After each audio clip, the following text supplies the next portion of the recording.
மற்றுமோர் அண்மை செய்தி. குரோம்பேட்டை அருகே கணவன் மனைவிக்கு இடையே ஏற்பட்ட தகராறு கைகலப்பில் முடிந்திருக்கிறது. பெண் வீட்டார் பெண்ணை அழைத்துக் கொண்டு செல்லும் போது தாக்குதல் நடத்தப்பட்டதால் பரபரப்பு ஏற்பட்டிருக்கக்கூடியது அந்த காட்சிகளை நாம் பார்த்து வருகிறோம்.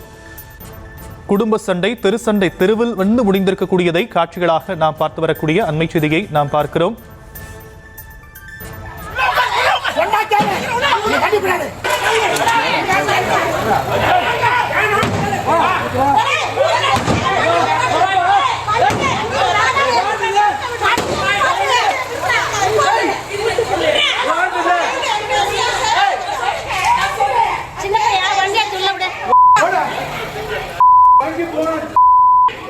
செங்கல்பட்டு மாவட்டம் குரோம்பேட்டை அருகே குடும்ப தகராறு தெரு சண்டையில் முடிந்திருக்கக்கூடியதை நாம் காட்சிகளாக பார்த்து வருகிறோம். விவரங்களை உடைய செய்தியாளர் கந்தன் வழங்க நாம் கேட்கலாம். கந்தன், என்ன நடந்ததுங்க?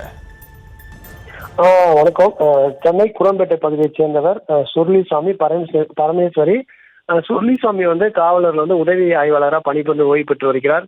இந்த நிலையில இவரது மகன் அதாவது ராஜ் பிரேம்நாத்துக்கும் அதேபோல சென்னை வண்ணாரப்பேட்டை பகுதியைச் சேர்ந்த மோனிகா இருவருக்கும் காதல் ஏற்பட்டு 10 வருடங்களுக்கு முன்பு திருமணம் நடந்துள்ளது. இந்த நிலையில குரோம்பேட்டை பகுதியில அந்த வீட்டில் கீழ்தளத்தில தன் பிள்ளைகளோட வசித்து வந்துள்ளார். இந்த நிலையில் அதாவது கணவன் மனைவி இருவருக்கும் அடிக்கடிக்கு சண்டைகள் ஏற்பட்ட நிலையில கடந்த ஒரு வாரத்திற்கு முன்பு வீட்டின் அருகாமையில் உள்ள ஒரு புதிய உடற்பயிற்சி ஜிம்முக்கு சென்று உடற்பயிற்சியில் மேற்கொண்டுள்ளார். அப்பொழுது அங்கு ஒரு ஆண் நபரோடு பழக்கம் ஏற்பட்டு அவருடன் இவர் அழகு நிலையை வைக்க வேண்டும் என தொடர்ந்து தன் கணவரிடம் பணம் கேட்டு தொந்தரவு செய்துள்ளார். இதனால் கணவர் பணம்லாம் தர முடியாது, அந்த ஆண் நபரோட பழகக்கூடாது என தொடர்ந்து அவரை திட்டி தீர்த்துள்ளார். இதனால் இரு தரப்பு இடையே கடும் வாக்குவாதம் ஏற்பட்டது. ஒரு கட்டத்தில் கடந்த 26ஆம் தேதி வீட்டில் அந்த அதாவது எலக்ட்ரிக்கல் வேலை செய்யும் போது வீட்டில் மின்சாரத்தை மாமனார் துண்டிக்கப்பட்டதாக கூறப்படுகிறது. இதனால் மாமியாருக்கும் அதே போன்று மருமகளுக்கும் சண்டை முற்றவே ஒரு கட்டத்தில் மருமகளை திட்டி தீர்த்துள்ளார். இதில் ஆச்சரியமடைந்த அந்த பெண் தன் உறவினர் அதாவது அண்ணன் தொலைபேசியில் தொடர்பு கூட நான் தற்கொலை செய்து கொள்ளப் போகிறேன் தொடர்வதாக தாக்கல் செய்கிறார் என்று தெரிவித்துள்ளார்.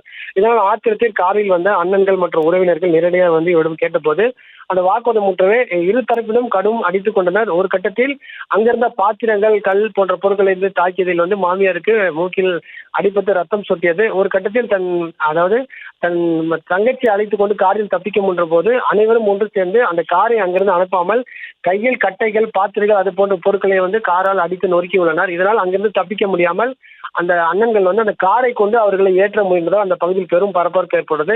இருந்த போதிலும் அங்கிருந்த நபர்களை தப்பிக்க அங்கிருந்து சென்றுள்ளார். ஆனாலும் அவர்கள் துரத்தி கடுமையான பொருட்களை கொண்டு தாக்கியுள்ளார். அந்த காட்சிகள் தான் தற்போது பார்க்க முடியுது. இது சம்பந்தமாக தற்போது குரோம்பேட்டை காவல்துறையினர் வழக்கு பதிவு செய்து அந்த பெண்ணின் அண்ணன்கள் இருவர் மீது வழக்கு பதிவு செய்து அவர்களை தேடி வருகின்றனர். இந்த சம்பவம் அதாவது வீட்டில் ஏற்பட்ட சம்பவம் தற்போது ஊரில் தெருவில் நடைபெற்ற சம்பவம் அந்த பகுதியில் ஒரு பெரிய பரபரப்பை ஏற்படுத்தியுள்ளது. எங்களுக்கு நன்றி கந்தன்.